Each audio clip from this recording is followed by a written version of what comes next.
আমাদের প্রধান অধ্যক্ষা মাননীয়া সাধনা ভট্টাচার্য মহোদয়া, মাননীয় সুজিত ভট্টাচার্য মহাশয়, সকল শিক্ষকবৃন্দ এবং সকল সম্মানীয় ও সম্মানীয় অতিথিদের জানাই আমাদের প্রণাম ও শ্রদ্ধার্ঘ্য। আর ছোটদের জানাই আমার অকৃত্রিম ভালোবাসা। আজকে আমাদের অনুষ্ঠানের মূল আকর্ষণ স্বদেশ মন্ত্র। তবে জানেন কি কোথা থেকে উদ্ধৃত এই স্বদেশ মন্ত্র? স্বামী বিবেকানন্দের লেখা একটি বাংলা বই বর্তমান ভারত থেকে উদ্ধৃত এই স্বদেশ মন্ত্র। বর্তমান ভারতের শেষ অনুচ্ছেদ স্বদেশ মন্ত্র। স্বদেশ মন্ত্রের মধ্য দিয়ে যে মূল চেতনা বেজে ওঠে তা হলো স্বদেশ প্রেম ও জাতি ধর্ম বর্ণ নির্বিশেষে জাতীয় ভ্রাতৃত্ববোধ। স্বামীজি বারংবার তার নিজস্ব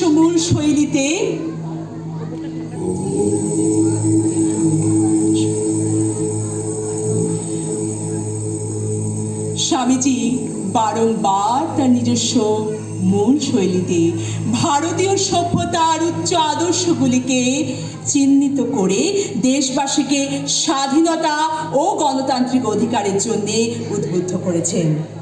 স্বামী বিবেকানন্দ আমাদের আদর্শ। আমাদের সকল সন্তানের মধ্যে দেশপ্রেমের বীজ বপন হোক।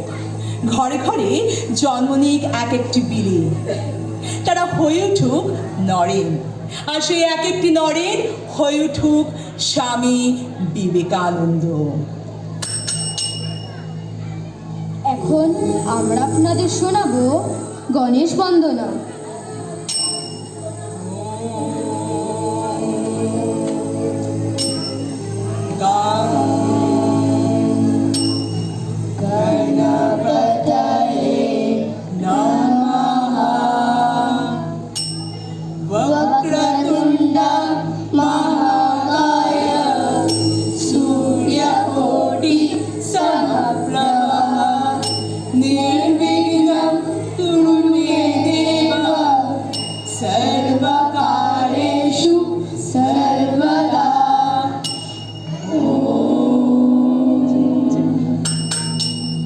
নমস্কার, এখন আমরা আপনাদের শোনাবো বীর সন্ন্যাসী স্বামী বিবেকানন্দ রচিত স্বদেশ মন্ত্র।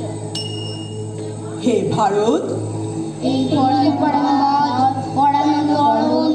পরমাপেক্ষা এই দাস সুলভ দুর্বলতা, এই ঘৃণিত জঘন্য নিষ্ঠুরতা, এই মাত্র সম্বলে তুমি উচ্চাধিকার লাভ করিবে। মাইকের সামনে আসছে। লজ্জাকর কাপুরুষতার সহায় তুমি বীরভোগ্যা স্বাধীনতা লাভ করিবে। হে ভারত, ভুলিও না তোমার নারী জাতির আদর্শ সীতা, সাবিত্রী, দময়ন্তী। ভুলিও না তোমার উপাস্য উমানাথ, সর্বত্যাগী শঙ্কর। ভুলিও না তোমার বিবাহ, তোমার ধন, তোমার জীবন ইন্দ্রিয় সুখে, নিজের ব্যক্তিগত সুখের জন্য নহে। ভুলিও না তুমি জন্ম হইতেই মায়ের জন্য পরিত্যক্ত।